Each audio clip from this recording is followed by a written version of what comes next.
አገልግሎት ለኔ ሁሉም እኩል እኔ ዝም ብዬ ማገልገል ነው በቃ እንትን ያለኝና እንዳልከው ትንሽ ቻሌንጂንግ አለው። ቻሌንጁ ምንድነው? በጣም ብዙ ሰው ፊት አገር ቤት በጣም ብዙ ሰው አለ። እዛ ሁሉ ሰው ፊት መዘመር ደስ ይላል። ሰው ሪስፖንድ ያደርጋል፣ ይጮሃል፣ ያመሰግናል። በቃ ስሜቱን የሚገልጥ ነው። ወጣት ጡጪ አሁን ኢትዮጵያ በነገራችን ላይ የነማሙሽና የነሚጡ የነሚኒ ሀገር ሆናለች ኢትዮጵያ እንደምታውቀው እና በጣም ኤክሳይትድ ናቸው። ደስ ይላል። እና ደግሞ እንደዚህ ከሀገር ወጣ ብለህ ደግሞ ስታገለግል ያው እኔ ጌታ ነው የማገለግለው እና ከሰው እንትን ፊድባክ ምንም እንትን አይደኝም። እና አንድ ጊዜ ገጠመኝን ልንገርህ ፓስተርዬ፣ የት ሀገር እንደሆነ አልናገርም። እና ለአገልግሎት ተጋብዤ ከሆቴል የሚወስደኝ ልጅ መጣ። በረከት አለኝ። እዚህ ውጭ ሀገር ነው። በረከት አለኝ። ተነስ አለኝ። እሺ ምን ነው ስለው፣ እንዴ ህዝቡ ፈሶ እየጠበቀ ነው፣ በረከት መጥቷል ተብሎ ህዝቡ ፈሷል አለኝ። ጌታ የተመሰገነ ይሁን ብዬ ቶሎ ለባብሼ ሱፌን ምናምን እያረኩኝ ስንት ሰው ነው የፈሰሰው ስለው፣ ወደ 3 ሰው ፈሷል አለኝ።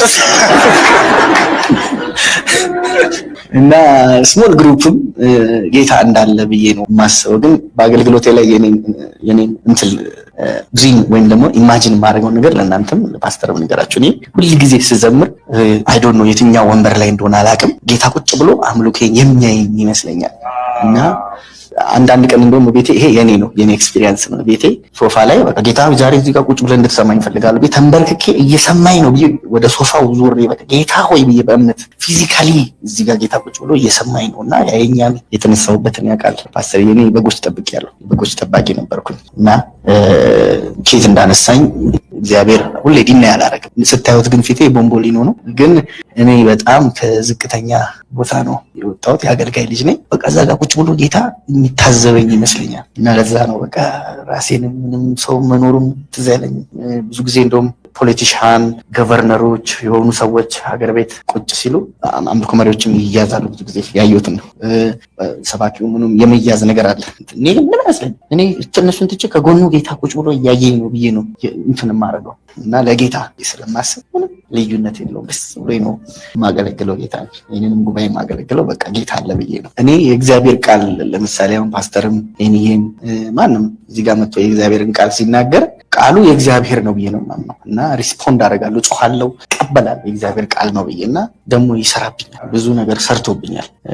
እንደውም አንድ ጊዜ አንድ ሰው ምን አለኝ መሰለህ፣ የኔ ነገር ይበዛል ብለህ ዘምረህ አለኝ። ልጆችህን የበዙት አለኝ። ህጻናት እየበዙ ነው ቤት፣ ምንም የማየው ነገር የለም አለኝ። ምን ልል ፈልጌ ነው? ያው ቃሉን የእውነቴን ነው የማምነው። እኔ ለምሳሌ አንዳንድ ሰዎች ልምምድ አለ ለእግዚአብሔር ቃል ለጸሎት የመልመድ ነገር አለ። ብዙ ጊዜ ሰው ይለምደዋል፣ አትሞስፌሩን ይለምደዋል፣ ስብከቱን ይለምደዋል። ከዛ ቁጭ ብሎ ሲሰማ ኖርማል ነው ለሱ። በቃ የሆነ ኖርማል ነገር እየተነገረው ኖርማል የሚያውቀውን አብርሃም፣ ይስሐቅ፣ ያዕቆብ፣ ዳዊት በየእሁዱ ስለሚሰማ ሰው በቃ ኖርማል ነው። ለእኔ ግን እንደሱ አይደለም። እዚህ መድረክ ላይ የሚነገረው የትኛውንም አይነት ቃል አግሬሲቭሊ ነው የማምነው።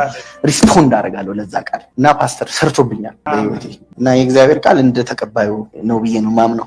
የእግዚአብሔር ቃል ምን ያህል ሰርቷል በጉባኤው፣ ምን ያህል በሰዎች ህይወት ላይ ተጽዕኖ አምጥቷል የሚለውን ዝም ብለህ ስትሰራ የእግዚአብሔር ቃል ያመኑትንና የተቀበሉትን ያክል ነው በሰዎች ህይወት ውስጥ ይሰራል። ምን ያህል ሰርቷል ካልከኝ ያመኑትን ያክል፣ ምን ያህል ሰርቷል ያልከኝ የተቀበሉትን ያክል ብዬ ነው ማምነውና በጣም ነው የምወደው የእግዚአብሔር ቃል ፓስተር። ይሄው በእግዚአብሔር ሕዝብ ፊትና በእግዚአብሔር ፊት የምናገረው ነገር እኔ ጌታን ስለምወደው ነው የምዘምረው። ዘማሪም አልነበርኩም፣ ብሩኬ ያውቃል። እኔ ኪቦርዲስት ነው የነበርኩት እና በቃ ዝም ብዬ ሰዎች ስቱዲዮ ቢሮ ሲመጡ ትንሽ ዘምር ሳይሆን ኧረ ዘምር እንደወራ አንተ ሊዘምር ምናምን እየተባልኩ ነው። በግፊት ነው የመጣሁት እንጂ ለመዘመርም አይደለም። እና የመጀመሪያው የምዘምርበት መንፈስ ከፍቅር ነው። ጌታን በጣም ወደዋለሁ። ስለዚህ እግዚአብሔር የወደደውን አምልኮ ላይ ሰውን ሊባርክ ይችላል። የእግዚአብሔር ስራ ነው። እኔ እንትኑን ኢንፍሉዌንሱ ላይ ብዙም እንትን የለኝም። ዝም ብዬ በቃ መዘመር ነው። ጌታ ይባረክ። ሁለተኛው ደግሞ ኦነስትሊ በአገልግሎቴ ብዙ እንትን ማለት የተሻለ ኑሮ ነው የምንኖረው ፓስተር። እዚህ ስንመጣ ሰዎች የተሻለ ያረፍኩት እና ኢዮስጦስ ጦፍ ቤት ነው። ሰው በጣም ተንከባክቦ ነው የሚይዝህ። አገልጋይ ስትሆን ሰው ደስ ይላል። ምንም የተለየ ምሬት የለውም። ደስ ይላል። ጌታ ይባረክ። ሰው መንገድ ላይ ሰላም ይልሃል ምናምን ደስ የሚሉ ነገሮች ብዙ ነገሮች አሉት። ነገር ግን አንዲት አለች ፓስተር፣ አንዲት አለች። እሷን ነው የምፈልገው። እስቲ እሷን ነገር ምን መሰለህ ፓስተርዬ፣ በሚዲያ ላይ በሶሻል ሚዲያ ላይ መዝሙሮች ስትለቅ አንዳንድ ነገሮች ስትለቅ አሁን እዚህ ሀገር ያለ ሰው ትንሽ ብዙ ስላየ የፈረንጆቹንም ዘማሪዎች በደንብ ስላየ አእምሮ በደንብ ሰፋ ያለ በደንብ ኤክስፖዠሩ በደንብ እንትን ያለ ነው የዚህ ሀገር ሰው። እኛ ጋር ግን መዝሙር ደጋግመህ ስትለቅ ራሱ ቢዝነስ ነው የሚል አይነት ትንሽ የእኛ ሀገር ሶሳይቲ ነገሮችን ሰፋ አድርጎ ያለ ማየት ለመተቸት ይቸኩላል እና ያ ነገር ትንሽ እንደውም ወደኋላ እንድመለስ ያደርገኛል። እና ሌላው ፓስተር እኔ በተፈጥሮዬ ምንም ነገር አይመስለኝም። ተፈጥሮዬ ነው ራሱ አለባበሴንም ካየው ምንም አይመስለኝም። እንደው ለቅዱሳን ብዬ ነው እንደዚህ የምለብሰው እንጂ ሀገር ቤት በቲሸርት ነው የሚሄደው። ምንም አይመስለኝም። ጥሩ አይደለም መልበስ፣ ጥሩ ድሬስ አፕ ማድረግ ጥሩ ነው። እኔ ግን በተፈጥሮዬ ይመስለኛል። ወደፊት እንግዲህ ፓስተር ትመክረኛለህ፣ አስተካክላለሁ፣ እሻሻላለሁ። እኔ ተሰርቻለሁ። ግን አሁን ባለኝ እንትን ለነገሮች ብዙ ከጌታ ነገር ውጪ ለብዙ ለሌሎች ነገሮች ብዙ እንትን የለኝም። ስድብ የሚሳደቡ ሰዎች አሉ በጣም አይመስልኝ። እኔ እንደውም ሲሰድቡ ሳይ እኔ እኮ የዛሬ ስንት ዓመት በጎች እየጠበቅኩ የነበርኩ ሰውዬ ይሄ ሰው ሊሰድበኝ እኔ ማንኝ ይላሉ። መሰደቤን ኢንጆይ ነው የማደርገው፣ ደስ ይለኛል። ያው ማለት ፐርሰናሊቲ እኔ ማምነው በቃ ስቲል እዛ ነኝ ብዬ ነው ማምነው። እዛው አሰላ ከተማ ወልኬሳ ወንዝ ውስጥ ነው ያለው ስጋዬ መዝ ያለው እና ከዛ አይነት የተነሳ ሁሌ በየቀኑ ነው የምነግረው። ለዚህ ነው ከአመድ ላይ የተነሳ የሚለው መዝሙር አልተውም። ጌታ ይባረክ። ነገር ግን እንደዚህ ሰዎች ሲሳደቡ ልጄ አድጋለች፣ የኔ ሴት ልጅ አድጋለች እና ቤቴ ዋይፋይ አለኝ። ጌታ ይባረክ። እናት ዩቲዩብም አለ እና የሆነ እኔ ክስት ዝም ብሎ ቪዲዮ ይመጣ የለ እሱን ልጄ ስድብ ምናምን አየች፣ እኔን ሲሰድቡኝ አየች እና እንዴት ተጎዳች መሰለህ ልጄ። እና ያ ነገር በጣም ቃኔ ልጄን ተው፣ ሀገሬን እወዳለሁ ፓስተር። እኔ ማገልገል የምፈልገው መኖር የምፈልገው ኢትዮጵያ ነው። ይዤ ልሂድ ልጠረግ እንዴ ከዚህ ሀገር ሁሉ ማለት በጣም ጎዳኝ ልጄ እንደዛ ሆነና ያው እግዚአብሔር ይባረክ። እኛ በተሰደብን ቁጥር ስለሆነ ጸጋም ይበዛልን። እኔ በጣም እንጂ የማደርገው ግን ያው ትንሽ ልጄ ገና እኔ ኤክስፒሪየንስ አድርጌ ስለማላውቀው ነው በእኔ ጉዳይ ትንሽ ስትሸማቀቅ ሰዓት በጣም አዘንኩ። ፓስተር ያ ነው የመጀመሪያ እንትን እንጂ ሌላው ደስተኛ ነው። ጌታ ይባረክ። ለመጀመሪያ ጊዜ ካሴቱ የተቃጠለው ሻሸመኔ ቅዱስ ሚካኤል ቤተክርስቲያን ነበር። ታስታውሱ ሰዎች፣ ዘመን ጠበቀ፣ እግዚአብሔር ጊዜ ጠበቀ፣ ሻሸመኔ ለኮሳት። ማንም ሰው አሁን ላይመስለው ይችላል። አንተ ባሪያው እኮ ነኝ። አሁን ያ ሁሉ ተረስቶ ተጠቃን እንዲሆነን እንዴ አንተ ምን አርገ ነው? ባለማህተሞች የታረዱት አንተ ምን አርገ ነው? ቄሱ የታረደው አንተ ምን አርገ ነው? ቤተ መቅደሱ የተለኮሰው በሳት አንተ ምን አርገ ነው? የአቶ በጋሻው እንደዚህ የጭካኔ ቃል ምንጩ ምንድነው? ከየት ነው ያመጣው? ለምን እንደዚህ ተናገረ? አያችሁ፣ ይሄ የሃይማኖቱ እግዚአብሔር ከሰው ያንሳል የምንለው ዝም ብለን እኮ አይደለም። እናንተ ለማበሳጨት እኮ ለማናደድ አይደለም። የሃይማኖቱ እግዚአብሔር ሰው ስለሆነ የፈጠረው አቅሙም ጉልበቱም ከሰው በታች ነው። ጨካኝ ነው፣ አረመኔ ነው። እንደፈለግን የምናዘው እኛ ነን። ይሄ እውነተኛው አምላክ አባት በሁሉም የሚኖር በሁሉም የሚሰራ ግን በጭራሽ ወንድም ለወንድም እንደዚህ አይነት ቃል አያወጣም። እስከ መጨረሻው ስሙት። የተናገራቸውን ነገሮች አንድ ባንድ በኋላ ላይ እንዘረዝራቸዋለን። ግን ሰው በዚህ ደረጃ እንዴት ክፉ ሊሆን ቻለ? እንዴት መናጢ ሊሆን ቻለ? በተለይ እኔ ስለ እነዚህ ሰዎች ከኢትዮጵያ ኦርቶዶክስ ተዋሕዶ ወጥተው ሌላ ደግሞ የፕሮቴስታንት ነን የሚሉት የሁለት ዓለም ቅልቅል ናቸው። የሀገር ውስጥና የውጭ ስፕሪት ስለሆነ የያዛቸው ለማከም በጣም አስቸጋሪ ነው። ይሄ በዳማካሴም በጸበልም በድዋ አይለቅም። ለምንድን ነው ክፉ የሆኑት እንደዚህ ከኢትዮጵያ ኦርቶዶክስ ተዋሕዶ ቤተክርስቲያን ወጡት? አሁን ትዝታው በለው ዘርፌ በላት ይሄ በጋሻው በለው ለምንድን ነው እንደዚህ የርጉም ቃል የሚያወጡት? ጥላቻ አለ፣ ንዴት አለ። ምንድነው ያ ጥላቻና የንዴት ምንጭ? ሃይማኖት ይሄ ነው። በቃ የሃይማኖት ክፋቱ ይሄ ነው። እና እያንዳንዱ ሰው ራሱ የቀረጸውን ራሱ የሳለውን ራሱ የተማረውን ራሱ ያስተማረውን ስለሆነ የሚያመልከው እገዛለታለሁ የሚለው ርኩስ ነው። እንደዚህ በዛም በቀደሙትን መጽሐፍ ብትሉ በኢዮብ እኮ ሰይጣንና እግዚአብሔር ተወራርደዋል። ቁስል በቁስል አድርገው በሰው ማለት ነው። የውሸት ታሪክ ቢሆንም እናንተ ሰው በዚህ ደረጃ እንዴት ይከፋል? እስቲ ንጽጽሮችን እያቸው። የእኔ ካሴትና ወረቀቶች የተቃጠሉት ሻሸመኔ ቅዱስ ሚካኤል ቤተክርስቲያን ነው አለ እግዚአብሔር። ለካሴትና ለወረቀት ብሎ ቂም ይዞ ለልጁ ማለት ነው ለሱ ለባሪያው ቂም ይዞ አሁን በኢትዮጵያ ላይ የሚደረገውን መተራረድና መገዳደል ለበጋሻው ሲል ነው እግዚአብሔር እየሰራ ያለው ማለት ነው። የሰው አካልንና የሰው መታረድን የሰው መጨፍጨፍን ሰው እንዴት ከካሴት ጋር እንዴት ያነጻጽራል? ምን አይነት ውድቀት ነው ይሄ? ይሄንን ነው እንግዲህ ሃይማኖተኛው ነው ጌታን ተቀበሉ ጌታን አትቀበሉ ምናምን እያላችሁ ሰውን የምትነዘንዙት። ሰው እንደዚህ ለመሆን እንዴት ያምናል? እንደ በጋሻው እርኩስ ጨካኝ ለመሆን እንዴት ሰው ያምናል? በወንድሞቹና በእህቶቹ ሞት የሚዛበት አጋንንት ጨለማ ከዚህ ውጭ ማን አለ? ይሄንን እግዚአብሔር ከመከተልና ከማመን ከማጨበጭብ ያ የነበርኩበትንም ጸጸት እግዚአብሔር ነቅሎልኛል። አሁን እኔ አብሬ የነበርኩበት ዘመንም ይጸጽተኛል። እንደገና ደግሞ ይሄ ወደ ሌላ ትውልድ እንዲያልፍ አብረን እንድንሰራ ነው የምትፈልጉት እናንተ። አታፍሩ?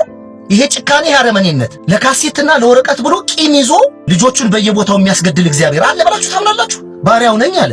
አውራ ስለፈጠርከው እግዚአብሔር ባሪያ ነህ። እግዚአብሔር ባሪያ የለውም። ይሄ እውነተኛው አምላክ አባት ባሪያ የለውም። ቅርብም የለውም ሩቅም የለውም። በሁሉም ይኖር በሁሉም ይሰራ አንድ አይነት የውስጥ ስርዓት ከአንድ ያመጣን ወደ አንድ የሚወስደን ነው። ቂመኛ እግዚአብሔር ታውቃላችሁ። ቀን ጠብቆ ለካሴትና ለወረቀት ብሎ ለበጋሻው ሲል ኢትዮጵያ ውስጥ ያለውን ብጥብጥ የሚያመጣው እግዚአብሔር ነው ብላችሁ እንድትቀበሉ እኮ ነው። በዓለም ላይ ትልቁ ድንቁርና ሃይማኖተኛ መሆን ይሄ ነው። መጨረሻችሁ ይሄ ነው። የሰውን አካልና ወረቀትንና ካሴትን የማነጻጸር እድላችሁ ይወድቃል ማለት ነው። በጣም ይሄ እግዚአብሔር ፌክ ነው። የሃይማኖቱ እግዚአብሔር አረመኔ ነው። የሰው ሐሳብ ነው፣ የሰው ፍላጎት ነው፣ ፖለቲካ ነው። ራሳችንን የቀረጽ ነው፣ ራሳችንን የሳል ነው፣ ራሳችንን የጻፍ ነው። እኛንን የምናዘው በሌሎች ወንድም እህቶች ልብ ላይ ምን እንደሚፈጥር አስቡት። እንግዲህ ሌላ የኢትዮጵያ ኦርቶዶክስ ተዋሕዶ ቤተክርስቲያን አሁን የሱ ካሴት የተቃጠለው እሺ፣ የኢትዮጵያ ኦርቶዶክስ ተዋሕዶ ቤተክርስቲያን አባልና መምህር ነበረ።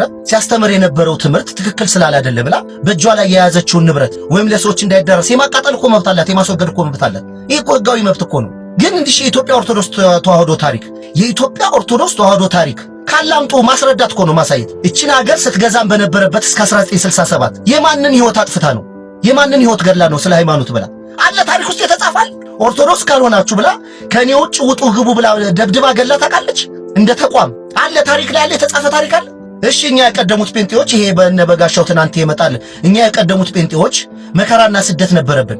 መከራና ስደቱም እኮ እንዳይጠፉብን ወላጆቻችንም ጭምር እኮ ነው የሚያሳዱን የነበሩት። ለምን ልጆቻችን ጠፉ፣ እግዚአብሔርን ካዱ፣ እንግዳ ትምህርት ውስጥ ገቡ ተብሎ የተቆርቋሪነት የወላጅነት ስሜት እንጂ ሰው የሚያራቀንና የተቆጣን ምን አድርገው ነው ያውቃሉ? እየሄድን በየቦታው ስንሰብክ ምናምን ሲያገኙን ይደበድቡና እንሸሻለን፣ እናሮጣለን። ጉዳዩ እንዳይስፋፋብን ነው። ከዛ ነገሩ ትክክል እንደሆነ ተውት። ግን አሁን ይሄ የጭካኔና የአረመኔነት ድምፅ ይሄ ነው። ሃይማኖት እንዲህ ነው። እኛ የምንሰዳደብለት፣ በሰው ሞት ደስ የምንሰኝለት፣ ወንድም እህቶቻችን ላይ ቢዝነስ የምንሰራለት፣ ገንዘብ የምንሰጠው፣ የምንሰቃይለት፣ የምንሰድብ፣ የምናለቅስለት፣ የምናጨበጭብለት ከኛ የወደቀ ማለት ነው። ይሄንን ነው ለሰዎች እንድታስተላልፉ የምትፈልጉት። በጣም ያሳዝናል። መቼ ልብ እንደምትገዙ መቼ እንደምትነቁ አይታወቅም። የመጨረሻ እድገታችሁ እንግዲህ ስታርጉ እንደ በጋሻው ጨካኝ ነው የምትሆኑት። ካሴትን ወረቀትን በወንድሞቻችሁ ሞት ትቀይሩታላችሁ። ቂመኛ ነው የሚያደርጋችሁ። እንደዚህ ከዚህ ነው ያረፍነው እኛ፣ ከዚህ ነው የተገላገልነው። ይሄንን ደግሞ ከእያንዳንዱ ልብ ለማፍረስ ዕለት ብንተጋስ ተከፍሎን እኮ አይደለም። በእኛ ላይ የነበረው ስቃይ፣ በደል፣ ድንዛዜና ድንቁርና ወደ ሌላው ትውልድ እኮ እንዳያልፈን። ወደ ልባችሁ ተመለሱ። እዚህ ሀገር መፍራት ያለባችሁ እቺ ሀገር ዋጋ ከከፈለች የምትከፍለው በሃይማኖት ነው። በእሳት እየተጫወትን ያለን ከታችን ካደረገላት ቀለበት ካደረገላት ልጅ ጋር በሚዲያ ባለው ኮኔክሽን የተገናኙት ልክ የኔና የሱም ግንኙነት እንደዛ አይነት ግንኙነት ነው። ዶክተር አሁን እሷ ከዛ ስትመጣ ነው ያየችው አይደለ? እኔም ደግሞ ሲሄር ነው ያየሁት እዛ። ኦኬ ተረዳኸኝ? እሺ ከዛ ያው በቃ በድምጹ ሳቆ ምናምን ድምጹ በጣም ጉርነኛ ያለ ድምጽ ነው። በጣም ወፍራም በቃ እንደዚህ ምናምን የሚናገረው በጣምና ይሄ የምትጠብቀው አለ። አሁን በፎቶ የተላከልና በአካል ስታዩ የምትጠብቀው ሰው አለ ማለት ነው። ሄድኩኝ እኔ መቼ ቀን በቃ ማለት ለእናትየው ጋቢ ገዝቼ ምናምን ሄድኩ። ልተዋወቅ ነው ሰው እንደሚወድሽ ከነገረሽ በኋላ አንቺም ወደሽዋል። ኦብቪስሊ ያው የፍቅር ስሜት ገብተሽ ገባውኝ ማለት ማሰብ ትጀምራለህ ማለት ነውና ያው ትዳሩን አይደል የምትፈልግ። እኔ ደግሞ ትዳሩ ላይ ነበርኩ ታርጌት። እንደገና ደግሞ ከትዳሩም ደግሞ ውጪ ደግሞ የተነገረኝ መልእክት ላይ ነኝ እኔ። በቃ ይሄ ሰው ነው ብዬ ደምድም ይልሃለሁ። በቃ አንቺ አገልጋይ ነው የምትፈልጊው? አገልጋይ ነው የምፈልገው። ድንገት ትሞሸሪያለሽ ነው የተባልኩት። ይሄ ከኔ አልተባልኩም። የጋብቻ ጥያቄ ከጠየቀሽ በኋላ ፍቃደኛ ሆነሻል? ፍቃደኛ ሆኛለሁ። እዛ ሄድሽ እሱን ለማለት ቤተሰቦቼን እያቸው ቤተሰቦቼን፣ እናቴን፣ እህቶቼን ተዋወቂ ያለውን አኗኗራችን እያለኝ ማለት ነው። ሄድኩ። እሺ ትዝ ይለኛል እሑድ ቀን ነው። ቤት ውስጥ ሰው የለኝም ነበረ። ያለውን ነገር አስተካክዬ ምን ብዬ እሷ እህቴ ነበረች ያው ችግር የለም ማለት እና እሷን አስቀምጬ ምናምን እኔ ወደዛ ሄድኩኝ። ሰኞ ቀን ሄድኩ። ማታ ላይ ነው የገባሁት። እሱ ፕሮግራም ነበረው ቃልዮት ምናምን ተጠርቶ ለዝማሬ ተጠርቶ ምናምን ብቻ የዛን ጊዜ ዘማሪ ተብዬ በቃ አለ አይደል በቃ እንዴት ነው በሀገሩ ላይም እንደሚታወቅ ምናምን ነገር ነው እየነገረኝ ያለው በአገልግሎቱ ማለት ነው። እሱ እዛ እንደሚታወቅ አገልጋይ እንደሆነ ግን ቃልዮት ላይ ዘማሪ ተብሎ ተጋብዞ እንደነበረ እኔ የምመጣበት ቀን ላይ እግዚአብሔርን በመጠበቅ የሚባክን ጊዜ የለም። አትናገሩ እንደዛ ጊዜ ባከነ አትበሉ። እሱን በመጠበቅ ጊዜን ጨረስኩ አትበሉ። እንደዛ አይታማም እግዚአብሔር ጊዜያችንን፣ ታለንታችንን፣ ያለንን ነገር በሙሉ ለክብሩ የሚጠቀም አምላክ ነው። ስለዚህ እሱን በመጠበቅ የባከነ ጊዜ እንዳለን እንዳናስብ። ቅድም አልኳችሁ መጠበቅ ፕሮሰስ ነው የምንሰራበት። እንዳውም የማትታየው እግዚአብሔር እጅ ቢሃይንድ ዘ ሲን የሱን ስራ የምትሰራበት የእግዚአብሔር ሐሳብ ነው። ክብር ለእግዚአብሔር ይሁን። መዝሙረኛው እንደዚህ ይላል፣ እግዚአብሔርን ተስፋ አድርግ፣ አይዞህ በርታ። እግዚአብሔርን ተስፋ አድርግ ይላል። wait patiently for the Lord, be brave and courageous. yes wait patiently for the Lord ይላል እንግሊዘኛ። wait patiently በትዕግስት እግዚአብሔርን ምን አድርግ? ተጠባበቅ።